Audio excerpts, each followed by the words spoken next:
Halo teman-teman semuanya, masih bersama saya di sini. Kita masih dalam sesi effective leadership. Ya, setelah kita bicara karakter tadi, mari kita bicara sesuatu yang baru lagi. Saya mulai dengan sebuah cerita. Teman saya di luar kota sana bertanya, Miss, bagaimana caranya saya untuk mengatasi kebosanan begitu dalam bekerja? Karena lama kerjanya sudah cukuplah sekitar 5 kalau nggak bahkan sampai 7 tahun yang dikerjakan itu saja. Sama dengan teman-teman juga para leader, ada juga beberapa yang bertanya, bagaimana Miss, apakah saya menyerah saja, saya merasa nggak mampu begitu menghadapi bukan pekerjaan tetapi manusia-manusia ya. Walaupun kita sudah bahas banyak dalam behavior at work, tapi kita tentu masih membutuhkan yang namanya pegangan ya, agar kita bisa ya tetap kokoh berdiri tegak sebagai leader yang menjalankan amanah. Memang teman-teman dalam bekerja termasuk juga dalam menjalankan peran sebagai leader, kita tidak bisa hanya berorientasi pada yang bersifat material ya. Gaji kita, begitu ya, jabatan kita. Tentu kita memerlukan lebih dari itu. Apa itu teman-teman? Sesuatu yang jauh lebih dalam. Jauh masuk ke dalam dasar hati kita, mengisi batin kita dengan sangat penuh kuat begitu ya. Yaitu apa? Makna. Ya, berapapun gaji kita, apapun jabatan kita, tetapi kalau kita sudah menemukan makna dari apa yang kita jalani, ya, tentu itu akan beda cerita. Ya, teman-teman semuanya. Dengan makna inilah, kalau kita sudah menemukan makna, maka disitulah kita akan bisa kuat tegak berdiri melalui rintangan apapun. Contoh yang paling nyata itu kalau kita baca buku Seven Habits, atau Anda langsung saja baca bukunya beliau, Man Search for Meaning ya, yaitu penulisnya Viktor E. Frankl. Ini keren banget tentu ya teman-teman semuanya ya. Walau saya masih dalam taraf membaca summary-nya, tapi saya sangat terinspirasi.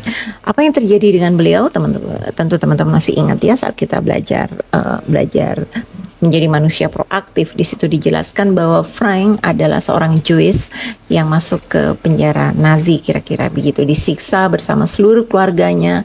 Tapi bedanya Frank adalah teman-teman apa yang dilakukan. Dia menemukan sesuatu, yaitu justru memperbesar embrio kebebasan. Apakah tubuhnya bebas? Oh tentu tidak, karena tubuhnya masuk penjara. Lalu apanya? Tentu adalah pemikirannya teman-teman semuanya, mentalnya. Beliau menemukan bahwa di antara stimulus dan respon, stimulus boleh saja nih disiksa begitu, bahkan ditelanjangi dalam ceritanya seperti itu, tetapi Frank bisa memilih responnya, bukan stimulus yang tidak bisa kita kendalikan, tetapi justru responnya.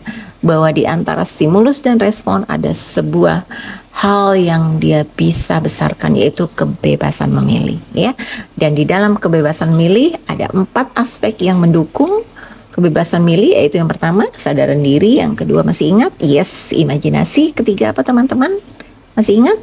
Hati nurani atau suara hati. Dan yang keempat adalah kehendak bebas. Artinya dalam keadaan apapun, stimulus apapun yang masuk kepada diri kita, kita masih punya kebebasan untuk memilih. Mau seperti apa kita pilih respon terhadap situasi yang kita hadapi. Ya gampang sih, ini bicara hanya teori-teori saja, tetapi implementasi ya ini butuh perjuangan, butuh pengorbanan, butuh latihan yang tidak mudah. Luar biasa ya teman-teman semua, yuk kita latihan sama-sama. Insya Allah bisa, sulit tapi bukan berarti tidak bisa ya. Nah teman-teman semuanya, itu sedikit cerita tentang Frank. Frank bisa kuat untuk menjalani semua itu karena dia menemukan makna itu tadi. Nah sekarang teman-teman semuanya, kalau kita bicara tentang makna kita bekerja, di sini dibagi ya menjadi 4 level. Level terendah sebenarnya kalau kita bekerja atau menjalankan tugas itu, kita tuh levelnya to live. Nah, to live itu apa teman-teman? To live itu kita masih bertanya berapa pendapatan yang saya bawa pulang gitu kan. Itu to live, artinya apa? Kita menjalankan kegiatan ini sekedar untuk hidup ya, untuk kita lalui hari-hari supaya kita nggak kelaparan gitu ya, supaya kita bisa membeli hal-hal yang kita butuhkan. Nah, naik level lagi yang kedua adalah to love, teman-teman semuanya. To love adalah bagaimana kita bekerja, kita bisa bertemu dengan orang-orang yang kita sayangi, kita sukai, kita cintai, ya kita kagumi dan seterusnya dan seterusnya. Jadi dalam tahap kedua ini kita masih bergantung kepada orang-orang yang menyukai kita, yang kita sukai gitu ya, supaya perasaan kita nyaman. Levelnya masih di situ. Ini berarti kalau kita ikut bukunya Seven Habits masuk pada apa teman-teman? Pusat kita adalah teman-teman. Yes, ya masih di situ ya. Nah, yuk lanjut ketiga, kita melangkah ke tahap berikutnya lebih tinggi lagi, yaitu kita bekerja ini teman-teman, kita menjalankan peran kepemimpinan adalah untuk to learn. Ya, bahwa di tahap ini kita paham bahwa apapun yang kita alami nanti dalam proses perjalanan kita bekerja, dalam proses perjalanan kita menjadi leader, kita itu adalah belajar. Dari belajar itu kita mendapatkan sesuatu yang tentu berupa hikmah, berupa pengalaman, dan akhirnya kita menjadi orang yang lebih baik lagi. Karena apa? Ada koreksi-koreksi dari perilaku kita selama ini. Dan berikutnya teman-teman semuanya, yang tertinggi, puncak tertinggi adalah kita mau to leave legacy. Tentu kita mau kasih warisan nih. Apa sih kalau ini hidup itu, apa yang diwariskan gitu kan, kira-kira kalau Anda hidup sudah lewat masa hidup, orang akan bertanya apa warisannya ya. Apakah kita bangun masjid, apakah kita sudah banyak sedekah, apakah kita membantu orang untuk membuat mereka bisa bisnisnya lebih bagus, lebih sejahtera, adik-adik keluarga bisa sekolah, ya lingkungan kita lebih hijau lagi mungkin karena kita bantu nanam-nanam pohon dan seterusnya. Nah, kalau bekerja kita bicara level tertinggi to leave legacy, apa yang kita mau ini kan, mau kita siapkan, mau kita tinggalkan untuk generasi kita berikutnya. Kan kita pasti nggak akan selamanya ada di sini.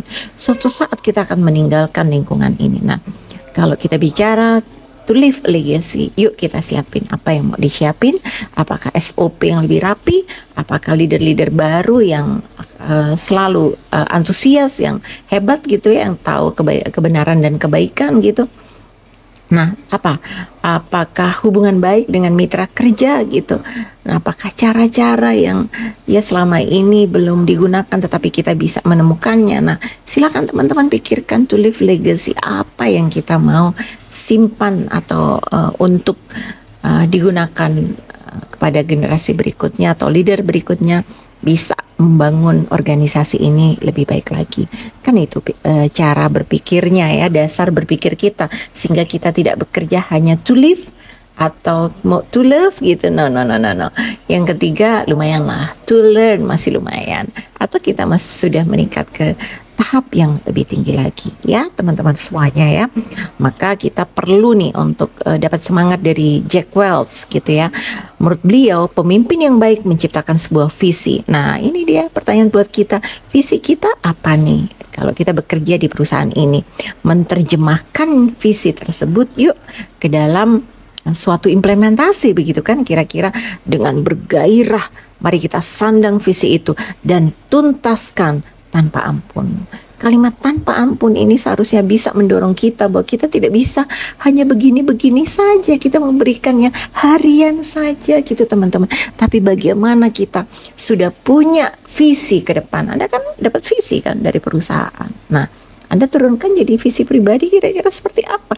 Tuntaskan tanpa ampun, sehingga ketika kita meninggalkan perusahaan ini, kita akan menjadi orang yang sudah puas dengan apapun yang kita sudah lakukan, tentu dalam konteksnya adalah kebaikan. Gitu kan teman-teman semuanya ya.